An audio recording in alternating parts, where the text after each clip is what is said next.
Dhavaleswaram barrage వద్ద గోదావరి తగ్గుముఖం పట్టింది. ఇంకా మొదటి ప్రమాద హెచ్చరిక కొనసాగుతుంది.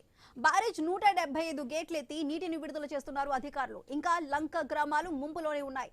ప్రస్తుతం ఇన్ అండ్ అవుట్ ఫ్లో 11,29,460 క్యూసెక్కులుగా ఉంది.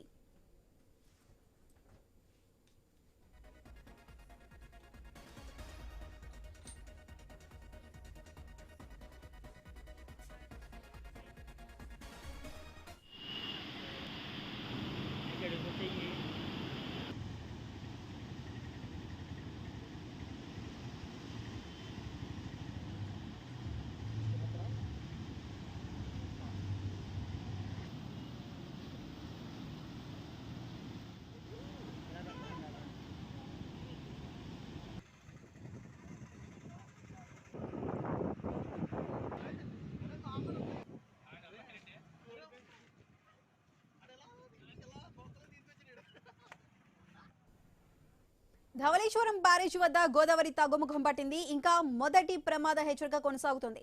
అయితే బ్యారేజ్ 175 గేట్లెత్తి నీటిని విడుదల చేస్తున్నారు అధికారులు. ప్రస్తుతం అక్కడ ధవళేశ్వరం బ్యారేజ్ వద్ద ఉన్న పరిస్థితికి సంబంధించి మరింత సమాచారం మా ప్రతినిధి గణేష్ అందిస్తారు. గణేష్, చెప్పండి. భద్రాచలం వద్ద ప్రస్తుతం వరద నీరు తగ్గుముఖం పట్టడంతో ధవళేశ్వరం వద్ద ఇటు వరద తగ్గుముఖం పట్టడం జరిగింది. ప్రస్తుతం మొదటి ప్రమాద హెచ్చరిక అయితే కొనసాగుతోంది.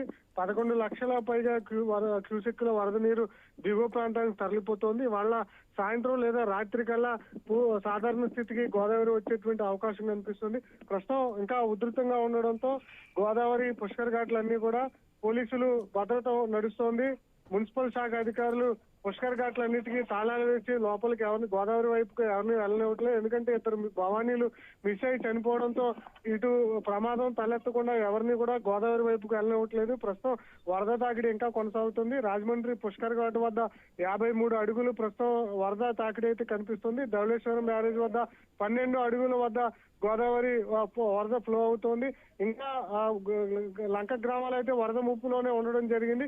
ఇవాళ రాత్రి కల్లా సాధారణ స్థితికి వస్తే లంక గ్రామాలు అంటే సాధారణ స్థితికి వచ్చే అవకాశం కనిపిస్తుంది. ఏజెన్సీ ప్రాంతాల్లో ఇటు చింతూరు ఏజెన్సీలో కూడా ఈ గోదావరి వరద కారణంగా ఇంకా ఇబ్బందులు పడుతున్నటువంటి సిచ్యువేషన్ అయితే ఉంది. Sai right Ganesh, thank you.